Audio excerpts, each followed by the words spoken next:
Эх орныхоо хэрэгцээг 19 нэр төрлийн хүнсний бүтээгдэхүүнээр бүрэн хангаж, цаашлаад экспортлох зорилготой орон даяар өрнөж буй хүнсний хувьсгалын хүрээнд ерөнхийлөгчийн үйлдвэр үйлчилгээний бодлогын зөвлөгтэй баяр болон холбогдох албаны хүмүүс тус 19 нэр төрлийн бүтээгдэхүүний нэг болох хүлэмжийн аж ахуй эрхлэгчдийн үйл ажиллагаатай танилцаж санал хүсэлтийг нь сонслоо.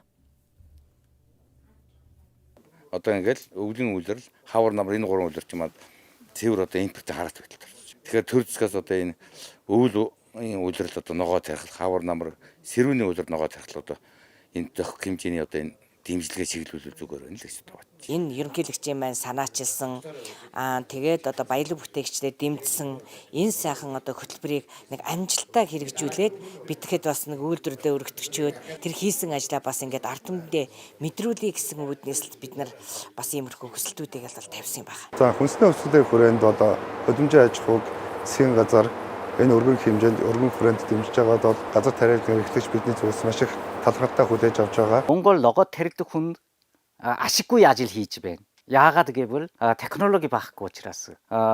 Жишээ нь 6 хорт хүлэмж байвал өгөрч гэж бодвол сард 1 тонноос илүү ургуулж болно. Харин ихэнх нь 300 кг юм уу 500 кг ч гэсэн сайн хүрэхгүй байдаг. Монгол улсын ерөнхийлөгч хүрс бүхэн санаачлагаар хэрэгжиж буй хүнсний хангамж аюулгүй байдал үндэсний хөдөлгөөний хүрээнд улсын хурлаас 36 дугаар тогтоолыг батлан гаргасан.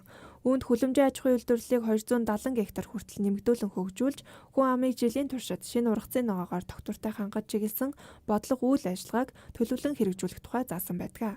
Иймд хүлэмжийн аж ахуй эрхлэгчид хүнсний хувьсгалд томоохон ач холбогдол өгч байна. Хүлэмжийн аж ахуй эрхлэгчдийн холбоо нь Монгол улсын ерөнхийлөгчөд хандан одоо албан бичиг ирүүлсэн байгаа. Энэ албан бичгийн дагуу бид нар өнөөдөр энэ хүлэмжийн одоо аж ахуй эрхлэгчдийн үйл ажиллагаатай танилцаад дээр нь одоо энэ хүлэмжийн аж ахуй эрхлэгч аж ахуй нэгжүүд болон иргэдтэй уулзалт зохион байгуулж байна. Тэгэхээр төр өөрөө аж ахуй нэгжүүд дээр хурж одоо ирж ажиллаж байна гэсэн үг. За Зээлэн Батан даалтын сангийн удирдах зөвлөлийн 2023 оны 4-р сарын 24-ний өдрийн 4-р тогтоолоор нэг зээлдэгч долгох Батан даалтын дээд хэмжээг 500 сая төгрөг байсныг 1.2 тэрбум төгрөг болгож нэмэгдүүлсэн байгаа. За энэ хүрээнд өнөөдрийн одоо энэ хүлэмжийн аж ахуйн үйлдвэрлэгчдийн одоо энэ хүсэж байгаа хөнгөлөлтөө зээл бас энэ барьцаа өргөд дутагдaltaй хэсэгт нь батлан даалгах гарах боломжтой талаар мэдээлэл зөвлөгөө өгөөд явж байна.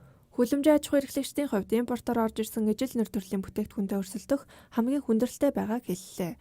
Гадны халуун дулаанд шийглэг урамсгалтай улс орнуудтай харьцуулахад өндөр зардал гардаг тус салбарынханд одоогийн ерөнхийлөгч хүрс бүхийн ерөнхий сайд байхдаа тог цахилгааны төлбөрөөс чөлөөлж байсан шийдвэр ихээхэн дэмжлэг болж байсныг дурдсан юм а.